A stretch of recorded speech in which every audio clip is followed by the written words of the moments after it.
Hello dear student, welcome. तो अभी हम लोग इकोनॉमिक्स का पेपर सॉल्व कर रहे हैं बच्चों लोग, जैसे एग्जाम में आता है। अभी एक क्वेश्चन पेपर है, उसका सॉल्व करते हैं और बता दो कि कैसे तुम लोग पासिंग मार्क भी ले सकते हैं, मतलब कितना इजी आता है पेपर। ओके, अभी इधर बोला है branch of economic that deals with allocation of resource. जो रिसोर्स के हिसाब से डील करता है ना, उसको माइक्रो इकोनॉमिक बोलते हैं। क्या बोलते हैं उसको? माइक्रो। और जो पूरा कंट्री के बारे में पढ़ता है उसको मैक्रो बोलते हैं। अभी बोला है नेट एडिशन में टू टोटल। कभी भी ना टोटल पे कुछ भी ऐड होता है ना, उसको मार्जिनल बोलते हैं। एडिशन है ना, एक्स्ट्रा वर्ड है ना, एक्स्ट्रा, तो याद रखने का मार्जिनल। क्या वर्ड रहेगा? मार्जिनल। अभी बोला है रिलेशनशिप बताने का है, किसका? डिमांड और प्राइस का। तो डिमांड और प्राइस का रिलेशनशिप देखो, ये नहीं है, ये भी नहीं है, ये भी नहीं है। डिमांड और प्राइस मतलब ये वाला रिलेशन हो गया ना। Demand is equal to function of price. और नेशनल इनकम कमिटी कब बना था, ये अपने को याद करना पड़ेगा। ये 1949 को बना था। कब बना था? 1949। अभी इधर बोला है marginal utility of committee become negative. मतलब मार्जिनल यूटिलिटी क्या होगा? नेगेटिव रहेगा। कब रहेगा?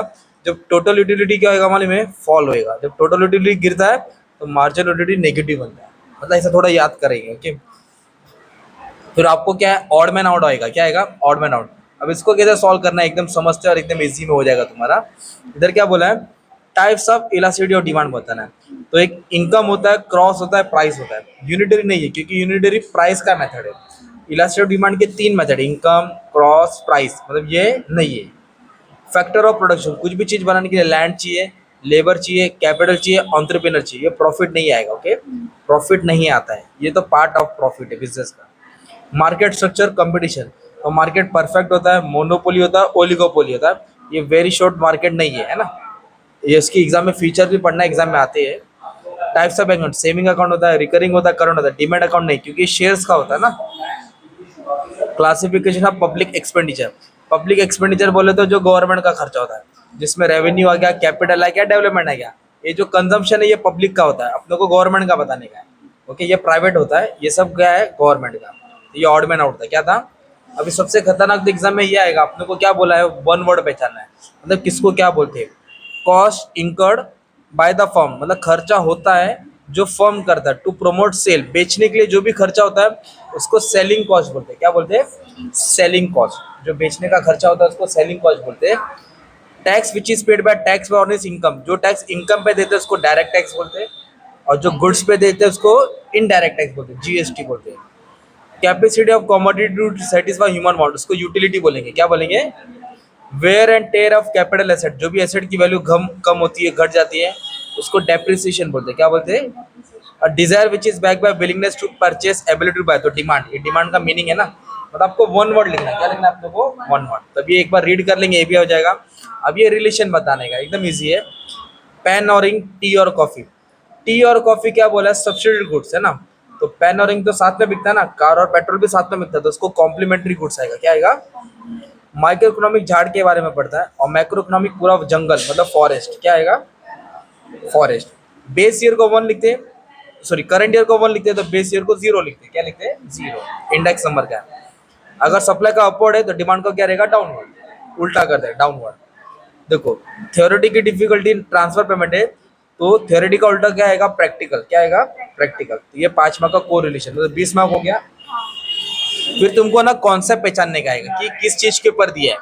अभी एक एग्जांपल देता हूँ, तुमको बताता हूँ। ये वाला क्वेश्चन पढ़ेंगे ना, India purchase petrol from Iran. India ने माल खरीदा, कहाँ से खरीदा? ईरान। ईरान बोले तो फॉरेन कंट्री है, गल्फ। हमने खरीदा मतलब इंपोर्ट किया ना। तो एक लाइन लिखने, इंपोर्ट ट्रेड लिखने का 1 मार्क मिला। और इंपोर्ट के ऊपर एक लाइन लिखने का, purchase goods from foreign country, है ना। हम लोग इंपोर्ट कर रहे हैं, होम कंट्री में माल लेके आ रहे हैं, हो गया। मतलब कॉन्सेप्ट में पहचानना है और एक लाइन लिखना है। सविता ने क्या किया? इंफॉर्मेशन कलेक्ट किया इंडिविजुअल, मतलब एक का इंफॉर्मेशन क्या, तो उसको बोलेंगे study of micro economic. Micro economic का मीनिंग लिख देने का। ऐसा पेपर आता है। अब इधर देखो क्या बोला है, प्रकाश को क्या मिलता है? पेंशन मिलता है। क्या मिलता है? तो पेंशन को ट्रांसफर इनकम बोलते हैं। क्या बोलते हैं? Income receive individual without rendering any service, बिना काम किए जो पैसा मिलता है उसको बोलते हैं ट्रांसफर इनकम। मतलब एक लाइन लिखा, ऐसा समझाने का। इधर बोला है मीना ने लमसम अमाउंट डिपॉजिट किया 1.5 लाख 1 साल के लिए, तो इसको एफडी अकाउंट बोलेंगे। तो एफडी के बारे में डालने का था। तो ऐसे कॉन्सेप्ट आपको एग्जाम में कितना आएगा? 5 आएगा, 3 लिखने का, 6 मार्क है ना। मतलब 6 मार्क है। ये डिस्टिंग्विश है, जो हमने पढ़े उठा के डाल देने का है। अब मेन बात ना एग्जाम में ये आएगा तुमको, केस स्टडी डायग्राम आएगा ना, ये देखो ये आएगा। तो ये सॉल्व करना रहेगा। ये कैसे सॉल्व करेंगे, बच्चे लोग नहीं कर पाते, अभी हेल्प करता हूँ। अभी इधर आपको ऐसा डब्बा दिया है, देखो ना P1 और Q1 है, तो ये P1 और ये 5 8 जा 40, तो 8 3 जा 24, 2 2 जा 20, 10 5 जा 50। अभी P0, हाँ अभी P0 और Q1 मतलब ये P0 है और ये Q1 है, मल्टीप्लाई करेंगे, 2 8 जा 16, 4 3 जा 12, 1 10 जा 10, 5 5 जा 25, है ना। फिर इसको टोटल ले लेंगे, क्या ले लेंगे, और फॉर्मूला था इसका, क्या बोला था, पास्ट चेस। तो क्या करना है, ये ऊपर रखो और ये नीचे रखो, समेशन की साइन डालने का था, ई P1 अपॉन Q1, फिर ई डालने का P0 अपॉन Q1, फिर सॉल्व करो, छोड़ दो, मतलब इतना 4 मार्क का था, कितना। और ये डायग्राम है, देखो अभी ये ऐसा डायग्राम दिया आपको, ABCD 4 पॉइंट से। अभी पहला क्वेश्चन क्या बोला, पॉइंट सी रिलेटिव इलास्टिक बोला है ना, तो ये सी है, देखो तुम्हारा पॉइंट सी, तो ये सी बोले तो इक्वल हो गया ना ऊपर और नीचे, तो उसको यूनिटरी बोलते हैं, क्या बोलते हैं। तो फिर आंसर क्या लिखेंगे, फॉल्स, क्या लिखेंगे, बी बोला यूनिटरी, बी यूनिटरी नहीं है, सी वाला यूनिटरी, मतलब ये भी फॉल्स है। अगर डी पढ़ूंगा तो परफेक्ट इलास्टिक, मतलब जहाँ मोर देन होता है, तो ये वाला भी हम लोग आंसर्स पढ़ेंगे तो समझेंगे, तो और अच्छे से आएगा। और एक पैराग्राफ आएगा, क्या आता है आपको, तो पैराग्राफ को रीड करना है और सॉल्व करना है, तो आंसर इसके अंदर ही रहेगा ना, 4 मार्क का आएगा, मतलब 3 नहीं आएगा, 2 सॉल्व करना रहेगा। तो आपका क्या हो गया मालूम है क्या, अगर आप देखेंगे ना 20 मार्क का ऑब्जेक्टिव आता है अपने को, ओके।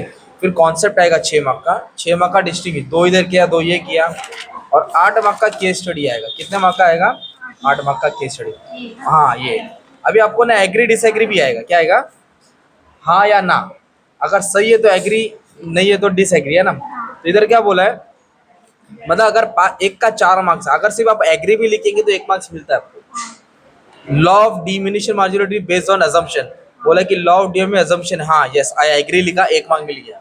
फिर अपनों को आंसर लिखना पड़ेगा। Index number of free from limitation, false, disagree, इसकी बहुत सारी बुराई है, मतलब वो पढ़ेंगे तो लिखना पड़ेगा। आप डिसएग्री लिखा, 1 मार्क मिल गया। सप्लाई का downward from left to right, right downward नहीं होता, अपवर्ड जाता है, सप्लाई किधर आता है, अपवर्ड, डिमांड डाउनवर्ड जाता है, सप्लाई अपवर्ड, तो गलत बोला है, तो लॉ सप्लाई लिखने का। फिर फॉरेन ट्रेड बहुत अहम रोल प्ले करता है देश की ग्रोथ में, यस एग्री लिख दिया। मतलब आप इतना भी लिखेंगे ना एग्री डिसएग्री, तो इधर 3 मार्क्स हमारा जमा है। फिर एक्सप्लेनेशन लिखेंगे और अच्छे से आ जाएगा। फिर तुमको कुछ आंसर्स पढ़ने हैं तो IMP क्वेश्चन बता दूंगा, धीरे धीरे हो जाएगा। तो ऐसे हमने एक पेपर सॉल्व किया, नेक्स्ट लेक्चर को और एक पेपर सॉल्व करके तुम्हारा गाइड कर दूंगा, ओके।